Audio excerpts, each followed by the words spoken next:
तो ये हादसा आपने देखा, इसकी तस्वीरें आपने देखी होंगी। बहुत दुखद ये हादसा हुआ। 3 ट्रेनें जो हैं यहाँ पर टकराई थी। तो क्या कुछ यहाँ पर हुआ, कैसे ये ट्रेनें आपस में टकराई, इसको थोड़ा समझते हैं। मेघा हमारे साथ हैं। मेघा, बताइए जरा, यहाँ पर ये ट्रेनें किस तरह से गुजर रही थी और किस तरह ये हादसा हुआ। इनफैक्ट ताबिश, कल शाम से कई तरीके की जानकारियां सामने आ रही हैं। बहुत अलग अलग एक्सपर्ट्स हैं, वो अपनी अपनी थ्योरी लगा रहे हैं कि क्या हुआ हो सकता है।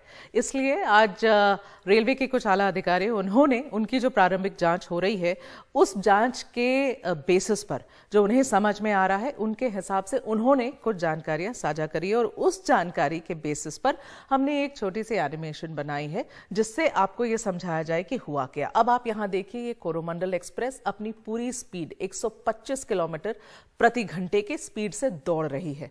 आपको यहां यह मार्क करना है कि कोरोमंडल एक्सप्रेस के बाएं हाथ और दाहिने हाथ दोनों साइड में एक और ट्रैक है। एक ट्रैक इस तरफ है, एक तरफ दूसरी तरफ यहां पर भी एक और ट्रैक है। बीच वाले ट्रैक में, जिसको रेलवे के अधिकारी अप लाइन कहते हैं, इस लाइन पर दौड़ रही है कोरोमंडल एक्सप्रेस। ये मद्रास की तरफ जा रही है 125 किलोमीटर प्रति घंटे की स्पीड पर। तो इसकी स्पीड भी काफी है।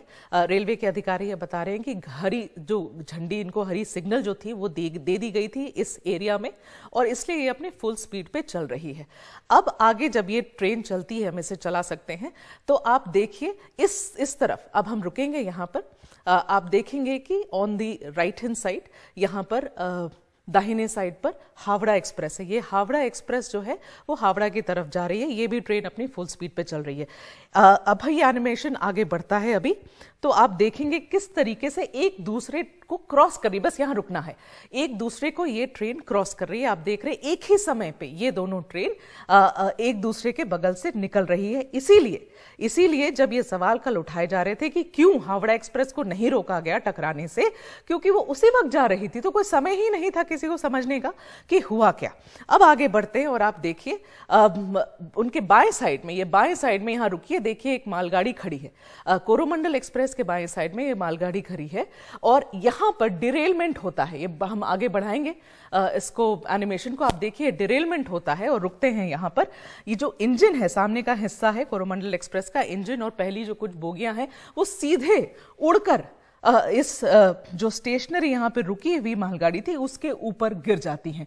इंपैक्ट बहुत जोरदार है। इन सारी बोगियों में, इंजन में, इन बोगियों में बहुत बुरी तरीके से असर हुआ है। और जो पिछला हिस्सा है कोरोमंडल एक्सप्रेस का, वो किससे टकराता है? वो हावड़ा एक्सप्रेस की पिछली 2 बोगीज, जो लास्ट 2 बोगीज हैं, हम ये आगे चलाएंगे एनिमेशन। आप देखिए लास्ट 2 बोगी से ये टकरा जाती हैं। तो हुआ क्या? डिरेलमेंट एक ट्रेन की हुई। किसकी? कोरोमंडल एक्सप्रेस में, जो बीच की पटरी, जो अपलाइन कह रहे हैं, उस पर दौड़ रही थी।